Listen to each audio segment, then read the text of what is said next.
Welcome back to the realest channel on YouTube, and it is Sunday today, a day after the massive Triller event headlining with Mike Tyson and Ray Jones Jr. What do I think of the event? I think it was great. I think they done well. It looked great on TV. Snoop Dogg was definitely one of the highlights of the night with his commentary. Israel Adesanya was very free with his with how explicit he was, which was cool because he's honest, and you could feel his personality through the screen. Mauro Ranallo always is screaming out something exciting, the Mamma Mia's, the this and that, and then obviously you got Sugar Ray Leonard, who's a legend of the sport and knows boxing inside out. So great balance, and would have been great to have those personalities commentating on me, but we ain't gonna keep going backwards. We only can move forward, and I'm glad the event is over with now, because it really does give me the opportunity to move past it and yeah, move on to bigger and better things once we're healed and ready. But yeah, let's get into the event. Let's get into a little, chit chat on the whole situation. So Rashad Coulter didn't end up fighting in the end against Hasim Rahman Jr. because Hasim Rahman Jr. tested positive for COVID-19. So that kind of helped me, if I'm looking at it from a selfish point of view, to not see Rashad in the ring against anybody else and not see anyone else my weight on the card. Jake and Nate are my weight, but they ain't. I don't even think Nate was my weight. 180, 181, that's not cruiserweight. But yeah, so we'll get into that later. But yeah, it was good to see the event and not see physically where I could have been, who my opponent who I should have been facing off against. Moving on to the main card, obviously you had Badou Jack in there with Blake McKernan. Badou done exactly what I expected him to do.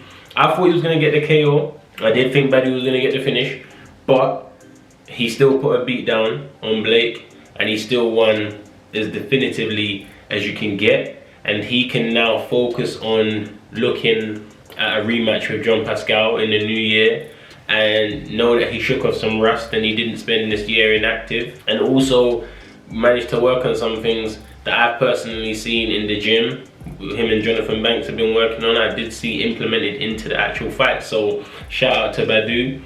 And now back into world title fights. This was a nice little break, something to help out his foundation, not for him personally, but to give all the proceeds to his foundation and help out like how he always does. Great opportunity.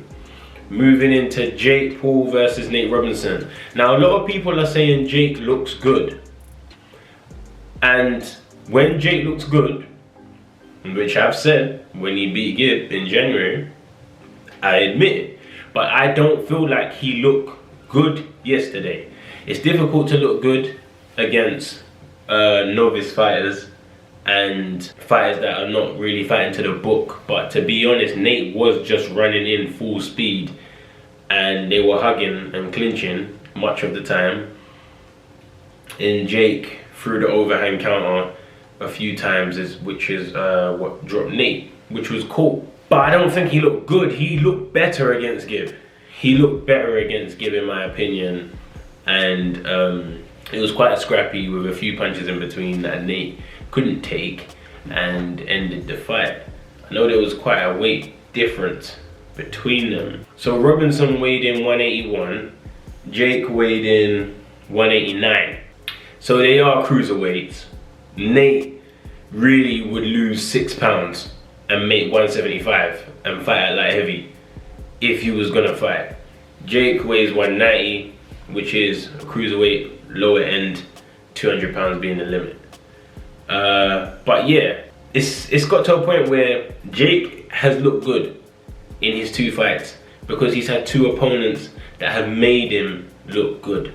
Similar situation that we've seen with Daniel Dubois in the legitimate boxing scene is he was made to look devastating. He was made to look great until there was an opponent in front of him that wasn't scared of him and that also wanted to win as much as he did.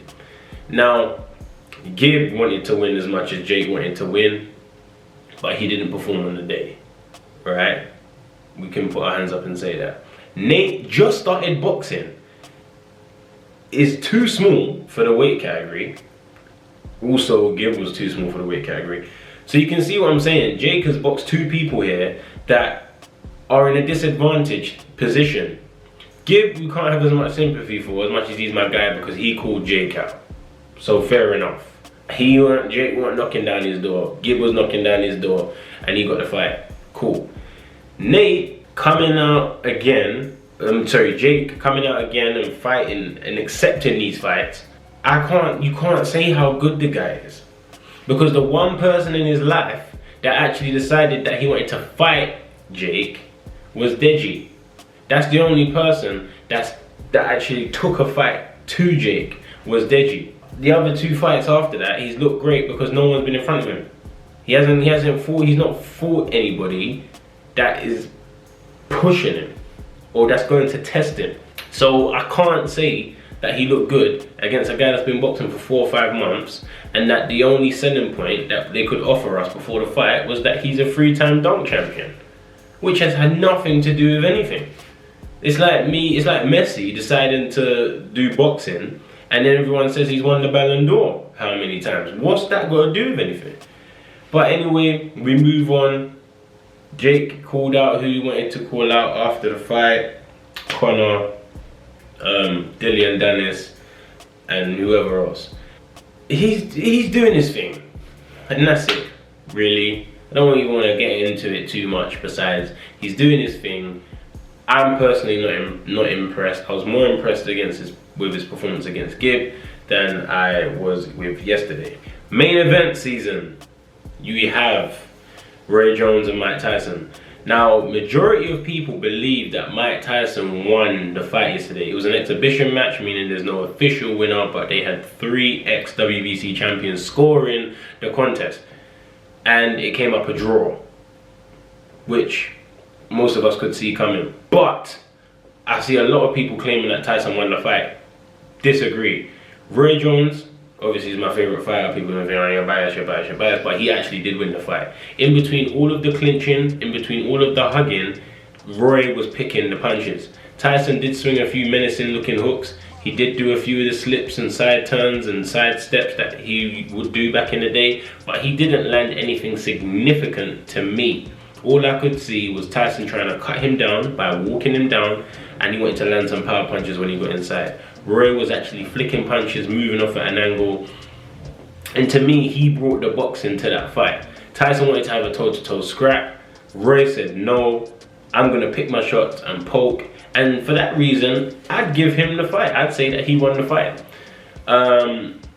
So yeah, two legends. The fight couldn't have gone any better though, to be honest. It could have ended in a much worse way. It could have been a lot less entertaining. It wasn't the best spectacle because clinching was a predominant part of the contest, but it was still great to see, and it was good to see Roy having fun in there, and it was good to see Tyson trying to trigger his inner spite.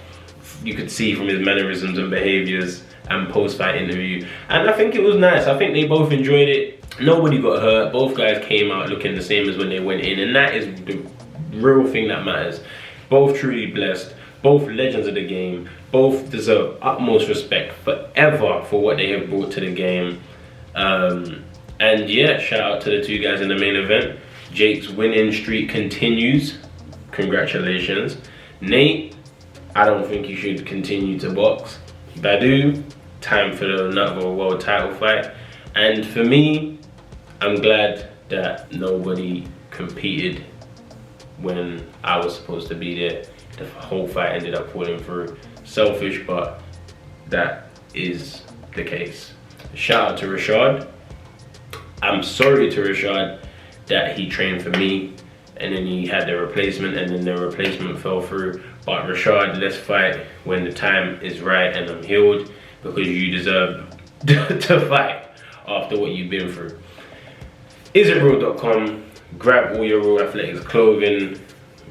Big revamp is happening. I'm watching the competition and they're doing bits and it's motivating me to do better.